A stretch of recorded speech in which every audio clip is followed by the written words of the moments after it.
Salary caps. What are they? Who are they? And what do they want? No, this video is basically to have a video that I can link to because there's so much confusion. I see this stuff in my Twitch chat and the YouTube comments everywhere. And I've answered this question. We've talked about this a lot over the years. But basically, everybody's talking about salary caps again because the LEC, LCK, and LPL will all have, to my understanding, some form of salary cap situation next year. The LCS won't. So why won't the LCS, a league that some would argue is probably the league that needs it the most? We're going to get into that in this video and talk a little bit about the LEC stuff. But first, this video is sponsored by Alienware. Go check them out in the description, but also stick around to the end to learn a little bit more about their sponsorship of the channel. So salary caps, why don't we have them in the LCS and how do they work? Well, it's kind of a catch-all term for a couple different things.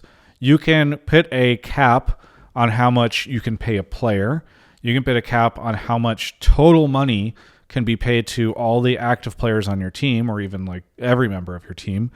Or you can do something which I think is a little more demonstrative of what they're doing in the LEC, called a luxury tax. And the idea here is that you're going to pay some percentage as a fee or a tax whenever you go above a certain cap. So it's kind of like a soft cap. So a good example of this would be, hey, if you spend over $2 million on all the players, the salary for all your players this year, you're going to have to spend 20%, 50%, I think it is in the LEC, of that number back to the league where we will do something with it. So for instance, if you spend $3 million, you're going to have to spend an extra $500,000 on top of that in fees back to the league. They'll do different things with it. I think LEC is investing in tier 2 and distributing it elsewhere. So these are all ways to basically discourage people from spending more money on their team than people think that they should. So why would you do this? Well, they have a few purposes. So the one that most people tend to cite is, hey, we're trying to increase parity of the teams. It's not fun to watch a team who is spending $1 million against a team that is spending $4 million. And if you've watched any Immortals versus Team Liquid games in the past couple of years, then you have an idea of what that gap can look like. It's not as bad these days, but it was pretty bad for a bit. So that's a big one. People say, hey, we want to make sure that the bar is pretty level and that it's not just the people who spend the most that are winning.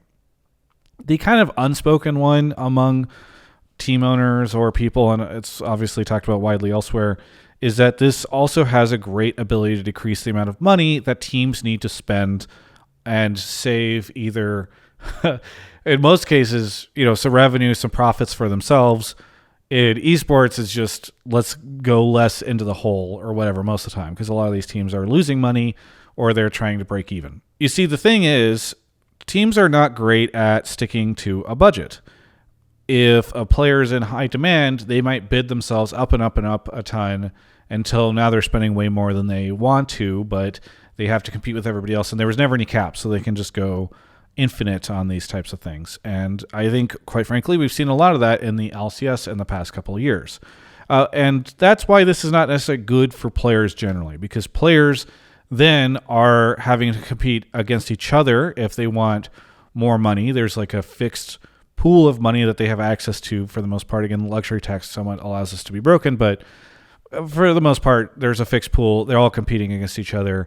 They're not necessarily competing with their employer for these additional wages. I think this is a little funny because while it's supposed to be creating financial stability in the league, and a lot of people are like, oh, this is great because now teams will spend within their limits. Another great way to do that is to have a budget. So for instance, I would like to create a lot more content than I do, but because revenues are down in 2023, I have decided there's a certain amount of money that I could spend. And then it's not like a situation where, oh, hey, I could hire Shox to do this something. I can't afford Shox this year, so I'm not going to hire her. Certain esports teams and traditional sports teams don't seem to understand this mentality. You have probably an accountant at these teams that are like, here's how much you can spend. And then Doublelift becomes available or Bjergsen for the 500th time or something. And then people are like, let's go spend all this money. And it's very goofy. Actually, I shouldn't even say North American players. Some amazing Korean player becomes available, and then they bring them over here and use them as a player on their team for a year, and then they send them back because they didn't win the Worlds. Anyway, I just think it's great because I just think it's funny because so many people seem to think that like players would be in favor of this, or that this is good for the players, or even that players associations would be excited about it. I can tell you, players associations not excited about this type of thing. It would be fought pretty heavily in North America if it did try to get instituted here. And again, it's just funny because grown adults can't stick to budgets. All right, so let's get to the people who would argue that the leagues need this a lot, especially the LCS. You could make a pretty good argument about this, which is that, hey, look, these LCS teams wasted a ton of money on imports that didn't pan out, and some of those teams were even forced to sell this year because after spending way too much money on players who were only here for a year. So why don't we have these here in the LCS? Well, they're illegal, to put it simply. It is illegal to wage fix in North America. A really great example, this actually occurred recently in esports with the Overwatch League. You see, the Overwatch League tried to implement something like this. They never actually enacted it. I don't think the stuff was ever hit, and they dropped it quietly in, I think, 2021. But the U.S. government still came after them, and Activision had to settle with them because the U.S. government was like, yeah, this is illegal. You can't do it. And it's happened in other industries as well, where there's been collusion among different companies to either not poach or to, like, that's what the tech companies did recently, or to somehow agree that, like, oh, here's the cap. We're not going to pay people more than this amount of money. And so this stuff is illegal. But you come to me in my Twitch chat and you say, Travis, in real sports, this stuff happens all the time. How can it be illegal? I watch football, and that's the thing. Well, first off, esports are real too. We don't know how much longer they're going to be real, but hopefully for a while longer. First off, esports are real sports, and we don't know how much longer they're going to be real sports with the way things are trending. But for now, they are. And I call real sports traditional sports, or T-sports. You got esports, you got T-sports.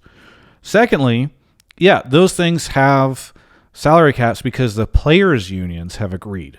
So the U.S. government is fine with wage fixing as long as it is an agreement between the employees, or the workers, I guess I should say, and the employers, or the people who are paying them. And so, yes, in those situations, all of the NBA players or NFL players agree in negotiations with the league to certain salary caps. Well, why would they do this? Well, they do it because they can get other things that they want. So, for instance, in the LCS, you may have heard of a little thing that happened at the start of the summer. It's like a walkout. What could happen if Riot wanted to and the teams wanted to do this is those folks could go to the Players Association and say, hey, we want to set a cap of $2 million per team next year on how much. What would it take for you guys to agree to this? And then the Players Association could say, well, we want to ensure that like somebody who has a job is going to get it through the full year, or we want, all these different things that the Players Association would like. And then they can decide, okay, yeah, maybe we are capped, but this is fine because we're going to get all these other things. Now, I actually think something like this could be good because I do think teams have a hard time controlling their spending, and the LCS does need a little bit of fiscal responsibility that it hasn't had in previous years. But I only want that to happen in a world where players are able to get some sort of benefit from it. For instance, making sure that overnight a bunch of them don't lose their jobs because Riot decided, well, we've decided to listen to these teams on this random thing, and we're just going to do it in the middle of the summer.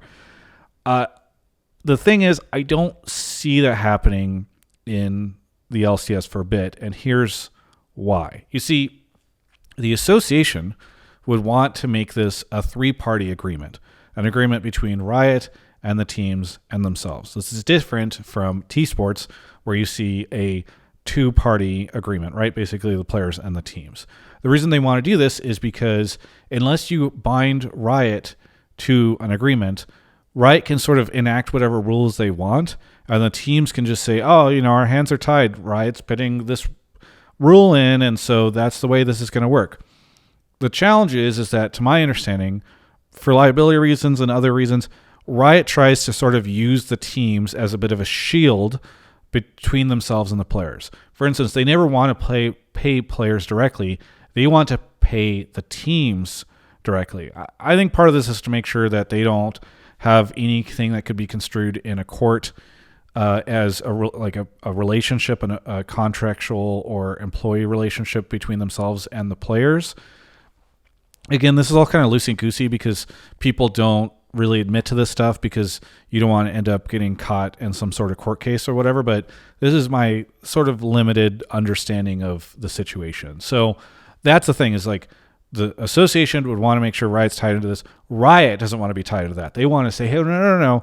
You talk, we talk to the teams talk to you. The relationship is exclusively between the players and the teams. So it's kind of an interesting dynamic that I think once you start to understand it, explains a lot of the way this stuff works. And while Riot wants to pretend that they are there to protect the players as well and they care about the players, ultimately they're always going to have a stronger relationship with the teams, which I think is part of the reason why it's good that the association exists. What does this mean for LEC? Because why are the LEC players just letting this happen from what we can tell? Well, one, I think they probably should do something, but they don't have an association, to my understanding, that will stand up for them. And maybe all the agents in Europe could like try to rally and create some sort of situation like that.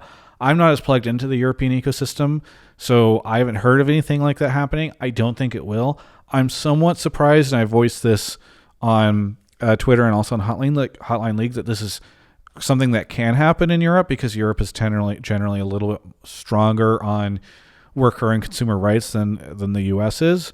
But I don't know much about that ecosystem, and it's hard to like learn about it because I don't know, like European Union lawyers. So maybe if one of you is a union lawyer, not an esports lawyer, that's different and sometimes not as valuable.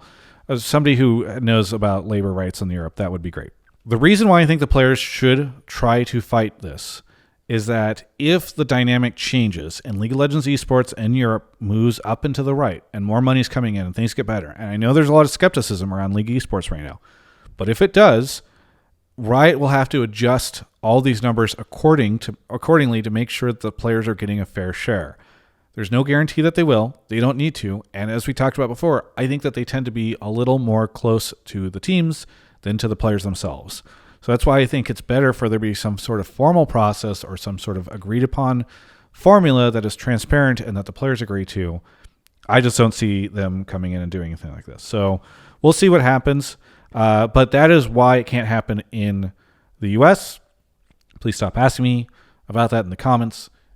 This video now serves as a means where if you see this people talking about this on Reddit or Twitter or something like that, you can link this video and it will explain everything. So anyway, thanks for watching this video. Hopefully that clears stuff up.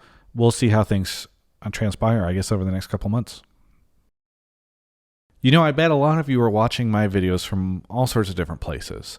Maybe a house, but also maybe an apartment or a dorm or a kitchen or a closet or a bathroom. And now you can watch from even more places with Alienware's new Aurora R16 desktop, which fits into cozy spots with its reduced footprint and streamlined, refined, and minimal look. Even with all that, it still packs a punch with NVIDIA GeForce RTX 40 series graphics. You can support my content by checking out my sponsor Alienware over at alienware.com/Travis.